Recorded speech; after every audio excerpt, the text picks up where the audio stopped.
आज मैले रुगा खोकी लागेको औषधि काँडा बनाइरहेको छु। पहिले सुरुमा मैले यहाँ असुराको पात टिप्ने यसरी असुरा पात टिपे अनि बेलौतीको मन्टा टिप्ने पात अनि बेलौतीको मन्टा यसरी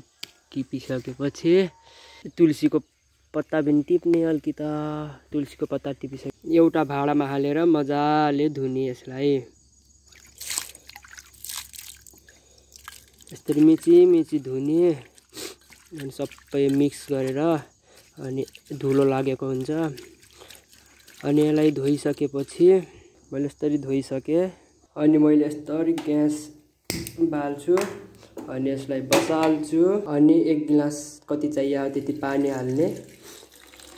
अनि पानी हालिसकेपछि 1 गिलास यसलाई भकभक उमाल्नु पर्छ एकछिनमा अनि मैले फ्रिजबाट एउटा कागदी पनि निकाले गाइस कागदी पनि सिङ्गै यसरी हाल्दे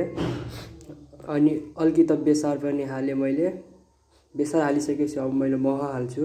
1 चम्चा मह पनि हाले मैले अनि अलिकति नुन पनि हाले अनि यसरी उमाल्ने कम्तीमा 5 मिनेटसम्म उमाल्नु पर्छ यसरी उमालिराख्ने एकछिन मजाले यसको रस निक्लिन्छ यसरी उम्लिँदैछ मेरो औषधि रुगा खोकीको मैले ग्यास अफ गर्दै पाकिसक्यो त्यसपछि सर